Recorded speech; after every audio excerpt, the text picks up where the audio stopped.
દુશ્મનની જે આખી દુનિયામાં તરખાટ મચાવી ચૂક્યો છે, લાખો પરિવારોને અત્યાર સુધી બરબાદ કરી ચૂક્યો છે, એ કોરોના ફરી એકવાર દસ્તક આપી રહ્યો છે। એ કોરોના ફરી એકવાર રફતાર પકડી રહ્યો છે। રાજ્યમાં 35 કેસ અત્યાર સુધીમાં નોંધાઈ ચૂક્યા છે આ મહિનામાં, અને એમાં 32 કેસ તો માત્ર અમદાવાદમાં છે। એની સિવાય પણ રાજ્યમાં કેટલાક શંકાસ્પદ કેસ પણ છે, અને કેટલાક કેસમાં એ કોરોના હોવાનું સામે પણ આવી ચૂક્યું છે। ક્યાં કેટલા કેસ છે, કોરોનાની કેવી રફતાર છે, અને એને રોકવા માટે અથવા તો જો એ ત્રાટકે છે તો એની સામે લડવા માટે કેવી તૈયારી છે, નિર્મલ પાસેથી જાણીએ।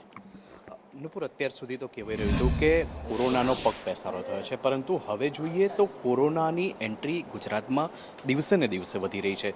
અત્યારે રાજ્યમાં કુલ 31 કેસ નોંધાયા છે। આ સિવાય માત્ર જો અમદાવાદની વાત કરીએ તો અમદાવાદમાં ચાલુ મહિનામાં 39 કેસ છે, જેમાંથી 8 કેસ અત્યારે ડિસ્ચાર્જ થઈ ગયા છે, જ્યારે બાકીના 31 કેસ હજુ પણ એક્ટિવ છે।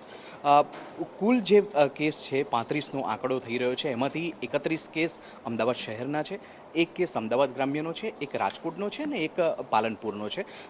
એક યુવતી છે કે જે ઓક્સિજનના સહારે અત્યારે સારવાર લઈ રહી છે, પણ તકેદારીના ભાગરૂપ અત્યારે તમામ પ્રકારની તૈયારીઓ કોર્પોરેશન હોય કે પછી સ્થાનિક આરોગ્ય તંત્ર હોય એ તમામ દ્વારા કરી દેવામાં આવી